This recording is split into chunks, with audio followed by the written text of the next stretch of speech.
Number 15. The ban on ghost marriages. In the quiet villages of rural China, death doesn't always end the search for love. Ghost marriages, ceremonies where families wed their deceased children to other corpses, persist in shadows, defying both law and modern sensibilities. Picture elderly parents, desperate to ensure their son won't be lonely in the afterlife, secretly purchasing a female corpse from underground dealers. These aren't mere superstitions. They're acts of devotion that have spawned a chilling black market. Police raids uncover freezers filled with stolen bodies, sold for thousands of dollars to grieving families. The practice, rooted in ancient ancestor worship, collides violently with contemporary China's legal system. Authorities brand it criminal, yet in remote villages, whispered conversations still revolve around finding a wife for beloved sons who died unmarried. What strikes outsiders as macabre, locals defend as filial duty. The government's crackdown has only driven the practice deeper underground, where grave robbers and desperate families negotiate in hushed tones. This is not just about honoring the dead. It's about a society caught between honoring tradition and embracing progress. But while the deceased seek eternal companionship, the living chase something equally elusive: luck itself. Number 14. Gambling on feng shui luck. From the gleaming towers of Shanghai to cramped village homes, feng shui masters wield influence that would make Wall Street consultants envious. Businessmen spend fortunes repositioning office doors, convinced that energy flow determines profit margins. But this ancient art takes a darker turn in China's underground gambling dens. Despite gambling's illegal status, high-stakes players regularly hire feng shui consultants to optimize their seating positions, hoping cosmic alignment might beat the house. Families mortgage homes to fund both gambling debts and expensive feng shui renovations, chasing fortune through mystical mathematics. The irony runs deep. A communist government that officially dismisses superstition presides over a nation where billion-dollar corporations design headquarters around auspicious numbers. Even legitimate businesses aren't immune. Skyscrapers twist into dragon-like shapes, their architects balancing modern engineering with ancient beliefs about luck and prosperity. What begins as harmless tradition often spirals into addiction, as desperate players convince themselves that just one more consultation, one more repositioned mirror, will reverse their fortunes. The winds of fate guide more than furniture placement. They also determine what can be spoken aloud, leading us into realms where entertainment conceals dangerous secrets. Number 13. The hidden world of karaoke bars. Behind the neon facades and pulsing bass beats of China's KTV lounges lies a parallel universe of power, pleasure, and peril. These are not your typical sing-along venues. They're unofficial boardrooms where million-dollar deals get sealed between off-key renditions of pop ballads. Step inside any upscale KTV, and you'll find businessmen negotiating contracts over bottles of expensive whiskey, their conversations masked by karaoke machines cranked to maximum volume. But the music also conceals darker activities: underground sex work, territorial disputes between rival gangs, and extravagant spending that would make Vegas blush. Authorities periodically stage dramatic raids, complete with flashing lights and handcuffs, yet the cycle continues. For every KTV that closes, 2 more open in different districts. The duality is striking. Families celebrate birthdays in these same rooms where, hours later, corruption flourishes in smoke-filled darkness. Young Chinese see karaoke as innocent fun, but the powerful understand its true nature: a theater where influence is performed, loyalties are tested, and secrets are traded like currency. This entertainment empire thrives on contradictions, much like the street food vendors who serve both delicacies and dangers on every corner. Number 12. Street food or street poison. The intoxicating aroma of sizzling dumplings and grilled skewers draws millions to China's bustling food stalls each night. Vendors hawk everything from traditional noodles to exotic insects, creating a carnival of flavors that defines urban nightlife. But beneath this culinary theater lurks a stomach-churning truth. Gutter oil, waste oil literally scooped from sewers and recycled for cooking, has poisoned countless meals across the nation. Investigations reveal elaborate networks where restaurant waste is processed into cooking oil and sold back to unsuspecting vendors. The very meal that brings families together might contain toxins that could hospitalize them. Yet millions continue flocking to street stalls, driven by nostalgia, affordability, and flavors that five-star restaurants can't replicate. Vendors, often working without permits, defend themselves desperately. Regulation would destroy their livelihoods, they argue, leaving families without income. The result is a perpetual cat-and-mouse game. Health inspectors conducting surprise raids while secret food alleys operate just blocks away. For locals, this risky balance feels worthwhile.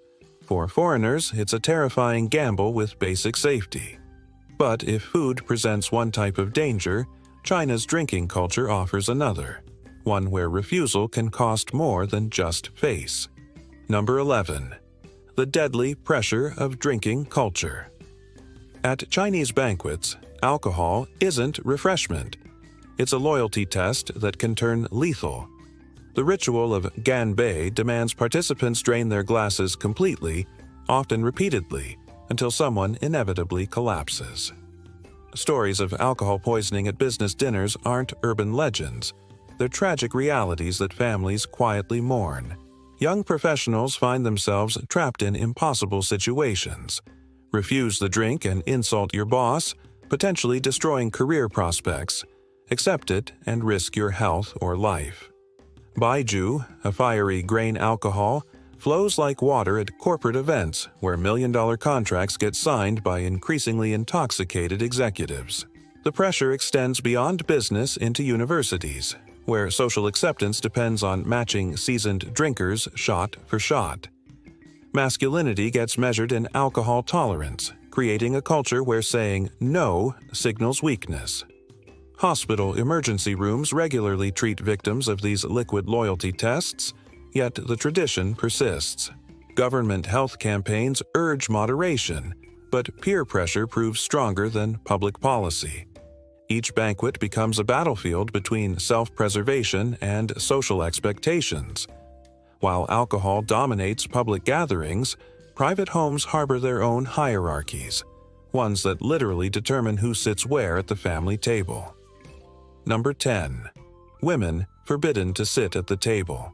In villages across rural China, invisible lines divide dining rooms along gender boundaries. Women cook elaborate feasts for their families, then retreat to kitchens or separate rooms to eat, forbidden from joining the men at the main table. This isn't ancient history. It's happening right now, even as China builds space stations and leads global technology. The practice, rooted in patriarchal traditions, creates a hierarchy that extends far beyond mealtime. Women's voices carry less weight in family decisions when they're literally excluded from the conversations where those decisions get made. Daughters watch their mothers serve and step aside, learning their place in an unspoken social order. Urban feminists condemn these customs as backwards, but rural families defend them as maintaining proper order. The contrast highlights China's schizophrenic relationship with progress, skyscrapers reaching toward the future while dinner tables remain anchored in the past. Young women who move to cities for work often experience culture shock in reverse when they return home for holidays, suddenly expected to resume roles they've outgrown. These dining room divisions reflect deeper fractures in a society racing toward modernity while dragging ancient baggage behind. Gender restrictions don't stop at dinner tables. They extend into festivals and celebrations, where even joy comes with rules. Number 9. Festivals with forbidden acts. China's vibrant festivals paint cities in brilliant colors and fill the air with celebration, but they also showcase an ongoing rebellion against authority. During Qingming, families honor ancestors at grave sites. Yet firecrackers, officially banned due to pollution concerns, explode throughout cemeteries as mourners defy environmental regulations for tradition's sake. Spring Festival transforms the nation into an illegal fireworks spectacular. Despite hefty fines and police patrols, millions of families light up the sky, choosing cultural heritage over legal compliance. The government's selective enforcement creates a bizarre lottery. Some neighborhoods face crackdowns while others party with impunity. Rural festivals hide darker traditions that would shock urban audiences. Animal sacrifices, though widely condemned online, continue in remote villages where older residents insist these rituals ensure community prosperity. Videos occasionally surface on social media, sparking fierce debates between modernists and traditionalists. These celebrations become flashpoints between competing visions of China's identity. Each festival forces citizens to choose between honoring their ancestors and obeying their government, a choice that reveals deep tensions about who controls cultural expression. As the nation negotiates its spiritual identity through festivals, it also shapes citizens' minds through the world's most sophisticated digital barrier. Number 8. Life behind the Great Firewall. China operates the world's most ambitious experiment in information control. The Great Firewall blocks thousands of websites, Facebook, Twitter, Google, Wikipedia, creating a parallel internet where 900 million users navigate a carefully curated digital reality. What the government calls digital sovereignty, critics label mass censorship. Chinese netizens have mastered the art of coded communication, using metaphors and symbols that dance around censorship algorithms.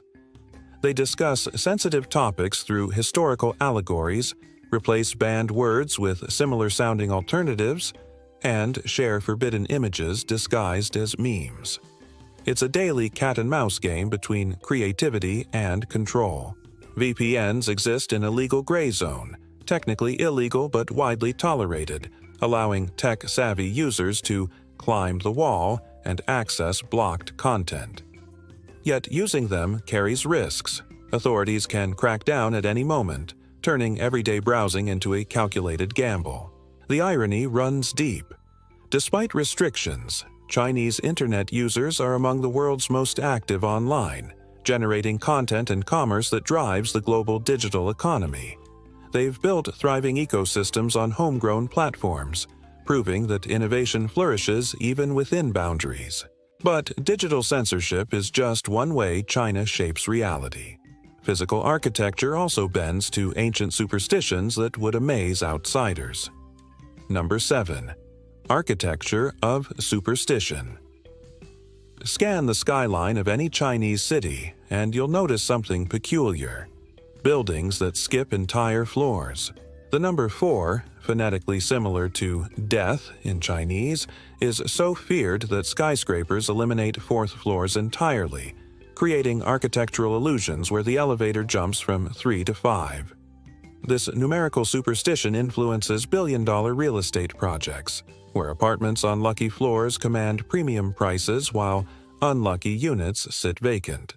Developers design massive complexes around feng shui principles, positioning entrances and windows to channel positive energy while blocking malevolent forces. But these superstitions mask deeper inequalities.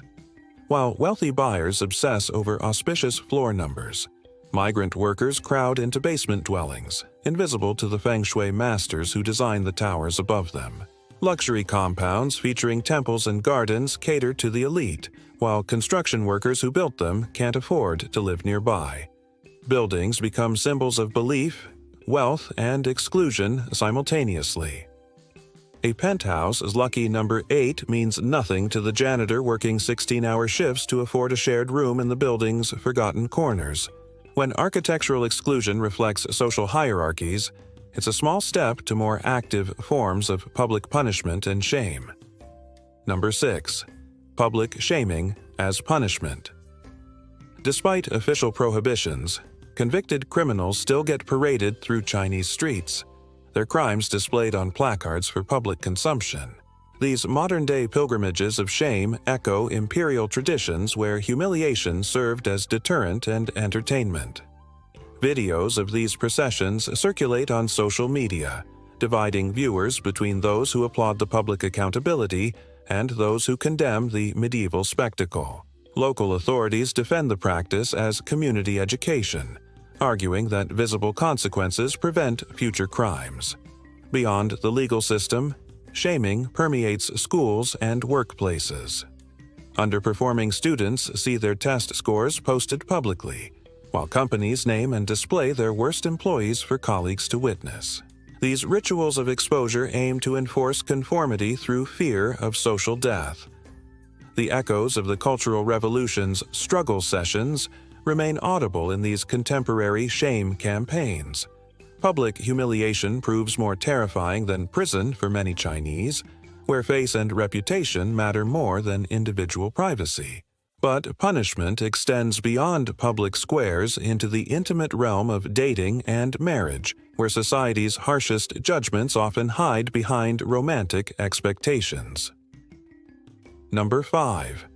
Dating rules. Nobody talks about China's dating scene operates like a brutal marketplace where love gets secondary consideration to practical qualifications. Women over 27, regardless of education or accomplishments, face the crushing label of leftover women, a term that reduces human beings to expired merchandise. Meanwhile, men confront equally harsh mathematics. No house, no marriage. Young professionals sacrifice years of salary for down payments on apartments they can barely afford, driven by the knowledge that romantic prospects depend on property ownership. City parks transform into matrimonial stock exchanges every weekend, where parents display their adult children's credentials, income, height, education, family background, as if trading commodities. These marriage markets treat love as a transaction requiring proper documentation and financial guarantees. Matchmaking becomes a family affair, with parents arranging blind dates and vetting potential spouses like business partners. Children often surrender romantic autonomy to parental approval, understanding that family harmony depends on suitable matches. These unspoken rules govern millions of lives, creating pressure that follows couples from dating through marriage and into their most private moments, including the experience of bringing new life into the world. Number 4. Childbirth superstitions that defy science. Chinese pregnancy customs would perplex most Western doctors. Pregnant women can't attend funerals lest they invite bad luck. Crabs are forbidden food. Their sideways walking might cause breech births. Sharp objects must be avoided, and even haircuts become taboo. But the most restrictive tradition waits until after delivery, zuoyuezi, or sitting the month. New mothers face house arrest for 30 days, forbidden from showering, leaving home, or even opening windows. Family elders enforce these rules with military precision, believing that violation invites lifelong health problems. Modern hospitals promote different advice, creating tense standoffs between medical professionals and traditional families. Young mothers find themselves caught between scientific recommendations and cultural expectations, often choosing family harmony over personal comfort. These customs reveal how even the most intimate life experiences, pregnancy and childbirth, remain governed by ancestral fears and community pressure. Medical degrees matter less than grandmother's wisdom in many Chinese households. But while mothers endure these restrictions, their children face different pressures, ones that begin the moment they enter school and intensify with each passing year. Number 3. The brutal education gauntlet. Chinese education resembles a pressure cooker designed to produce excellence, or explosions. From kindergarten onward, children enter a system that measures their worth through endless examinations, culminating in the gaokao, a 2-day test that determines their entire future. Stories circulate of students collapsing from exhaustion, entire families relocating to support test preparation, and schools that operate like military boot camps. Sleep becomes a luxury as teenagers study until dawn, fueled by energy drinks and parental expectations. The system produces remarkable academic achievements, Chinese students dominate international rankings, but at devastating personal cost. Suicide rates among students remain a hushed crisis, rarely discussed openly for fear of bringing shame to families and schools. Parents invest life savings in tutoring, cramming classes, and educational supplements, treating their children's scores like stock portfolios requiring constant management. Success brings family honor. Failure brings generational disappointment. But academic pressure represents just one form of expectation that weighs on Chinese citizens. Family obligations create another burden that follows them throughout life. Number 2. Filial piety or forced obligation. In China, caring for aging parents isn't just moral duty, it's legally enforceable. Children can face lawsuits for failing to visit or financially support their elderly parents, under laws that make family devotion a civic requirement. These legal obligations create impossible dilemmas for young adults already struggling with housing costs, work pressure, and their own family needs. Many find themselves financially supporting 2 generations while raising a third, caught in a demographic vice that squeezes harder each year. Urban migration compounds the problem. Millions of young people work in distant cities while their parents age in rural villages. Phone calls and money transfers replace daily care, creating guilt that legal threats only intensify. Court cases where parents sue their own children for neglect shock outsiders but reflect deeper tensions in Chinese society. Traditional Confucian values clash with modern economic realities, forcing families to navigate between love and law, duty and survival. These family obligations represent China's broader struggle to balance ancient wisdom with contemporary life, a tension that brings us to our final question about sin, survival, and understanding. Number 1. Sin or survival. After examining ghost marriages, gutter oil scandals, drinking culture, and family pressures, we face the ultimate question. Is China truly sinful, or are these customs simply survival strategies in a complex world? Many practices that shock outsiders stem not from malice but from centuries of hardship, adaptation, and cultural evolution. Ghost marriages reflect grief and devotion. Street food risks reveal economic desperation. Drinking cultures demonstrate loyalty under pressure. Family obligations show intergenerational bonds that Western individualism might not comprehend. China's contradictions are staggering. Skyscrapers shaped by ancient numerology, digital creativity flourishing under censorship, modern medicine competing with traditional wisdom. What appears sinful from one perspective becomes understandable from another.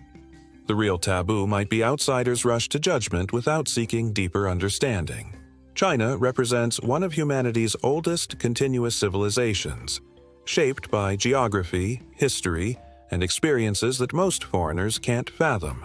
Perhaps the greatest sin isn't China's customs themselves, but the world's failure to recognize that survival, tradition, and adaptation create behaviors that transcend simple moral categories. In a nation of 1.4 billion people navigating rapid change, yesterday's survival strategy becomes today's controversial tradition and tomorrow's misunderstood legacy.